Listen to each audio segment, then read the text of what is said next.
ചോദിച്ചു, നിങ്ങളോട് ഇത് ഷെയർ ചെയ്യണോ വേണ്ടയോ വേണ്ട എന്നൊക്കെ വെച്ചു. പക്ഷേ എനിക്കിപ്പോൾ ഈ ടൈമിൽ എനിക്കിതൊന്ന് വീഡിയോ ആക്കി ഇടണം എന്ന് തോന്നി. അപ്പോൾ വേറൊന്നല്ല, എനിക്ക് എക്സാം നടക്കുന്ന ടൈമിൽ എൻ്റെ മെൻ്റലി ഭയങ്കരമായിട്ട് ഞാൻ വല്ലാതെ ഡൗൺ ആയിട്ട് ടൈമായിരുന്നു.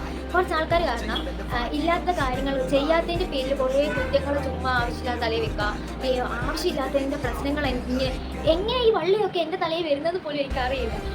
ഭയങ്കരമായിട്ട് വല്ലാതെ എൻ്റെ ലൈഫിൽ ഞാൻ മംഗലാപുരത്ത് വന്നിട്ട് ഞാൻ അനുഭവിച്ചിട്ടുള്ള ഏറ്റവും ബാഡ് സിറ്റുവേഷൻ ആയിരുന്നു എൻ്റെ എക്സാം ടൈം. അത് എനിക്കറിയില്ല, ഞാനിങ്ങനെ സൈലൻ്റായിട്ട് ഇരുന്നതാണ് ഏറ്റവും വലിയ പ്രശ്നമായി പോയതെന്ന് എനിക്കിപ്പോൾ തോന്നുന്നുണ്ട്. നേരത്തെ ഞാൻ തുറന്ന് 2 വർത്താനം പറഞ്ഞെങ്കിൽ ചിലപ്പോൾ ഞാൻ ആ സിറ്റുവേഷനിൽ പോയില്ലായിരുന്നു. പക്ഷെ പലതും ഞാൻ കണ്ടില്ല കേട്ടില്ല എന്ന് വെച്ച് വിട്ടുപോയിട്ട് അവസാനം ആ പ്രശ്നം നമ്മുടെ ഇതിലേക്ക് വന്നു. ഈ ഇടയിലേക്ക് വന്ന സമയം പറഞ്ഞാൽ എൻ്റെ എക്സാം ടൈമായിരുന്നു. എനിക്ക് എക്സാമിന് മര്യാദയ്ക്ക് പഠിക്കാൻ പോലും പറ്റിയിട്ടില്ല. ഞാൻ ഭയങ്കര ഡിസ്റ്റർബായിരുന്നു. ഈ ബുക്ക് തുറന്ന് വയ്ക്കുമ്പോൾ പോലും എൻ്റെ മൈൻഡിൽ കൂടെ ആ പ്രോബ്ലംസ്, ഞാൻ ചെയ്യാത്ത കാര്യത്തിനല്ല ദൈവം ഞാൻ ഇപ്പോഴും അനുഭവിക്കുന്നത്, അങ്ങനെ ഒരു ചിന്തയും ഭയങ്കര വിഷമമാണ്. അപ്പം എന്ത് ചെയ്യാൻ പറ്റും? എക്സാമാണ്, പഠിക്കണം. എന്നിട്ട് ഇങ്ങനെ ഇത് പഠിച്ചല്ലോ, സ്റ്റഡി ഹോളിൽ പോകും, ബുക്ക് തുറക്കും, പഠിക്കും, 2 ക്വസ്റ്റ്യൻ ആൻസർ പഠിക്കും. വീണ്ടും ഞാൻ ആ ഒരു കാര്യത്തിലേക്ക് ചിന്തിക്കും. ഓൺലി ഞാൻ ഓവർ തിങ്കിങ്. ഒരു കാര്യം എന്തെങ്കിലും കിട്ടിക്കഴിഞ്ഞാൽ പിന്നെ അത് ചിന്തിച്ച് ഹൈ പ്രഷർ ആക്കുന്നൊരു സ്വഭാവം കൂടി എനിക്കുള്ളതുകൊണ്ട് ഇത് മര്യാദയ്ക്ക് പഠിച്ചിട്ടുണ്ട്. പഠിച്ചോ ചോദിച്ചാൽ പഠിച്ചു, പക്ഷേ എക്സാമിന് വല്ലതും എഴുതിയിട്ടുണ്ടോ എന്ന് ചോദിച്ചാൽ എഴുതിയില്ല. ഇതാണ് എൻ്റെ അവസ്ഥ.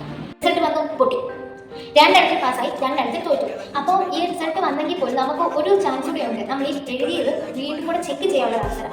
അങ്ങനെ ഞാൻ റീവാലുവേഷന് കൊടുത്തു. അവൾ പറഞ്ഞു കൊടുക്ക് എക്സാമിന് റിവാലുവേഷൻ കൊടുക്കുന്നു പറഞ്ഞു. അവൾ പുറകെ നടക്കണം. പിന്നെ എൻ്റെ സീനിയേഴ്സ് പറഞ്ഞു കിട്ടും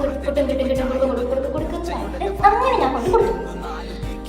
ഇന്ന് റിസൾട്ട് വന്നിട്ട് എനിക്കൊരു ഫേവറേറ്റ് ബൈബിൾ വചനമുണ്ട്. ഞാൻ അത് വെച്ച് എല്ലാ ദിവസവും ഇങ്ങനെ പ്രാർത്ഥിക്കും. ഒരു 35 ടൈമിൽ ഞാൻ ആ പ്രാർത്ഥന തന്നെ ചൊല്ലും. ബൈബിൾ വചനമാണ്, പക്ഷേ പ്രാർത്ഥനയായിട്ട് ഞാൻ 35 ടൈം ചൊല്ലും. അപ്പോഴൊക്കെ ഞാൻ നിയോഗമായിട്ട് വെക്കുന്നത് ഞാൻ പഠിച്ചത് കറക്റ്റ് ചെയ്തിട്ട് ഇപ്പോൾ ഉള്ള മാർക്കിനേക്കാളും കുറച്ച് മാർക്ക് കൂടിയാൽ മതി, കാരണം പഠിച്ചത് എഴുതിയതിനേക്കാളും കുറച്ചുകൂടെ മാർക്ക് കൂടിയാൽ മതി എന്നുള്ള രീതി. എൻ്റെ മമ്മിയുടെ പ്രാർത്ഥന എൻ്റെ പ്രാർത്ഥനയൊക്കെ കാരണമാണെന്ന് നടത്തില്ല. റീവാലുവേഷനെ നോക്കാൻ എനിക്ക് ധൈര്യം ഇല്ലെങ്കിലും എൻ്റെ കൂട്ടുകാരി അപ്പുറം തന്നെ പോയി നോക്കി, എടാ ഞാൻ പാസ്സായിടാ. ഇതുപോലൊരു അവസ്ഥ എൻ്റെ മോനെ സെക്കൻഡ് ഇയർ ഇനി ഞാൻ പഠിക്കണമല്ലോ എന്ന് വിചാരിച്ച് സങ്കടപ്പെട്ട് നിൽക്കുക. കാരണം എക്സാമിൻ്റെ റീവാലുവേഷൻ ആണെങ്കിൽ ഞാൻ സെക്കൻഡ് ഇയർ 5 കിട്ടി.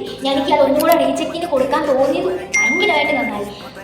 എന്താണ് എൻ്റെ സെക്കൻഡ് ഇയർ ഞാൻ കണ്ടിട്ടില്ല, അത് ഞാൻ തീരുമാനിച്ചു. അപ്പോൾ അത് മാത്രമേ ഉള്ളൂ. ബൈ.